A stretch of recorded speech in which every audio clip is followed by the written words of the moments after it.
Ukrainian President Poroshenko, addressing a variety of topics, including Ukraine's long-running conflict with Russia. They also discussed plans for an in-person meeting in the future. On Sunday, the president had a call with NATO Secretary General Stoltenberg, where he reiterated the United States' interest in NATO.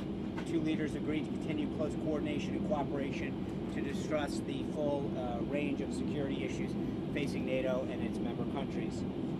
Following that call, the president spoke with New Zealand Prime Minister English, affirming the close relationship between the two countries and our appreciation for New Zealand's significant contributions to international peace. You guys, as you saw this afternoon, the president had an opportunity to visit with leaders of both Southcom and CENTCOM to get an update on the issues facing our military and the hotspots around the world, the challenges we face, and the actions that our brave men and women around the globe are taking to help keep this country safe. The president obviously had a chance to sit down with enlisted members of our military after that, hear from them their concerns and issues, and most importantly, thank them for their service to our nation. Tomorrow, we have a delegation that is heading out to attend the inauguration of Haitian President in Port-au-Prince. The State Department's Undersecretary for Political Affairs, Tom Shannon, will lead the delegation, which includes representatives from both the State Department and the White House. The president is also looking forward to welcoming the Prime Minister of Japan this Friday, and we'll have further guidance on that visit this weekend. With that, I take a few questions. Steve. John, can you give us an example of a terrorist attack anywhere that we'll provide a list later. There's several instances, and the president again got a great update today on the fight against ISIS that's going on throughout the region and what our military is facing throughout this globe trying to combat ISIS. But there's a lot of instances that have occurred where I don't think that they've gotten the coverage it's deserved, and I think that's what the president was clearly referring to there. Steve? Are you rethinking your strategy toward this executive order? What's your next step in pushing We're not rethinking the strategy at all. I think the court has asked both parties to present their cases. Remember, what we're discussing right now has nothing to do with the merits of the order. The law is very clear on this. The president has huge discretion to protect the safety of the American people and our nation's institutions with respect to who can come into this country. This is just purely on the injunction that the judge issued, and I think that we're going to make that case tonight, or he's got both sides and put forward their rulings. But again, this is, when you look at the case in Massachusetts, or the judge in Massachusetts, clearly the law is on the president's side, the Constitution's on the president's side.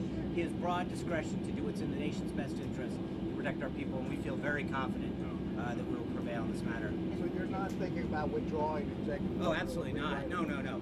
This law, this executive order, was done in the best interest of protecting the American people, and I think this is something that has broad support from American people from one coast to another, and we're going to continue to do what we have to. And this president's committed to making sure that this country and his people are safe. Sean, the president over the weekend said that he believed that jihadis were now pouring into the country. Is there any evidence to suggest that that's true, or is that what intelligence is telling him? Well, I think part of the reason he issued the order the way he did was to ensure that people didn't have an advance notice, and he protected the country and ensured that we have an idea of who's coming in and out of this country.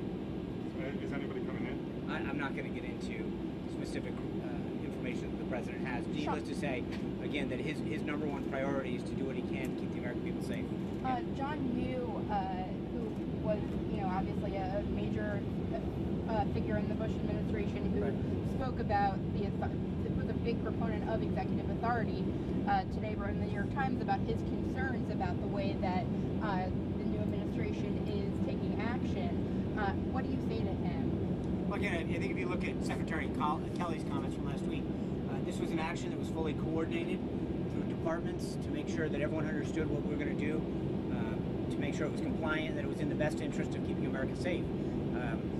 Mr. Hughes obviously spent some time in the Justice Department, and I think he should understand better than anybody that we took all the necessary steps and did it in a way that protected the country. You said, just to be clear, before you said that you're going to follow up later with what the unreported terrorism. I think there's underreported or underreported? Underreported. Yeah. And what are the reasons? The president said that we all know what the reasons are. Well, I think that I think the president's comments were very clear at the time. He felt as though members of the media don't always cover some of those events to the extent that other events might get covered. That a protest will get blown out of the water, and yet an attack or a foiled attack doesn't necessarily get the same coverage. He's doing what he can to protect this nation, and protect our people, and that's why I think sometimes the polls don't reflect what you see on the media. You see a wide degree of support for the president's policies to protect this country, to create jobs, to grow the economy, and yet a lot of those stories and successes that he's had in a mere 2.5 weeks in office aren't exactly covered to the degree to which they should be. So he thinks that these terror attacks are underreported to make him look bad? No, that's not what he said at all. I think his statement was very clear on that. Yeah. Do you How are you have gonna put this down, a John? plan to reinstate extreme vetting? What? Of extreme vetting of refugees? Is there a plan to reinstate it? To reinstate it? Reinstate, yeah. After the Well, ban obviously, is if we never win, touched? once we win the case, Right. it'll go right back into action. Okay. We're complying with the court. Okay. Once we prevail, Okay. it'll go right back into action. Okay. And again, So- part of that plan was a 90-day and 100-day plan, respectively, with respect to refugees and the people coming in, to make sure that we took the steps and developed a further plan to protect the country. Whether we add people or go more stringently in other aspects is up to part of what is determined during that period.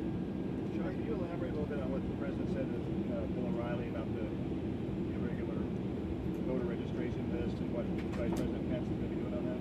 But I think he's very clear that he has named Vice President Pence to lead a task force that will look into this. But obviously, when you see so many people that have registered in 2 states, that presents a problem. There are people that have registered in 2 states and been died and been still on the rolls. I think we need to look into this to make sure that we're protecting the integrity of the vote. That one person's vote should count the same as the next, and any attempt to undermine that really undermines anyone else's vote right now. That's the problem, is that we need to make sure that when somebody votes, we have the highest degree of integrity of that county. Hey, Sean, when the president tweeted this morning, I call my own shots, was he referring to Steve Bannon's role in the White House or his Time magazine cover? What was he referring to? There was nothing specific, but I think the president, there's been a lot of attempts to discuss how this works. The president's, from day one, back through the campaign, and frankly, his time as a successful businessman, always called the shots. He's the decider. He's the one who develops the policy. He's the one who makes the decisions. And I think that there's so many times when you see things that don't recognize that he is the guy that calls those shots. He develops the policies, he implements the policies, he makes the key decisions. And just to follow up on that, the New York Times said this morning that you're rethinking your strategy of how swiftly to roll out initiatives. Are you? No, look, I would just say that story was so riddled with inaccuracies and lies that they owe the president an apology for the way that thing was. There were just literally blatant factual errors, and it's unacceptable to see that kind of reporting or so-called reporting. That is literally the epitome of fake news. What was Part of that story inaccurate? was the detail. You'd start at the top. I don't think the president owns a bathrobe. He definitely doesn't wear one. There was no meetings in conference room. I mean, it's just from top to bottom, it made up stories that just don't exist. And I think that's unfortunate for people, but that look to news institutions like that for their news, because it is just not an accurate portrayal of what's really happening. Was the president specifically the claim about whether he was briefed on the order, the makeup of the NSC? What's that? The story talked about how the president was disappointed that he hadn't been adequately briefed But the on president is Bannon's. briefed on all aspects of Can what you goes just on. address that specifically? What was he told and who briefed him on? I'm not going to get into details. I would say that the president is clearly aware of the policies that come out of the White House with his name on it. That is what I was getting at earlier to Steve. The president's, when it comes to decisions and policy, it's the president who leads, the president who tells us how to implement it. Thank you guys very much. Enjoy the landing. One more question, Real Sean. quick. Thanks, Sean.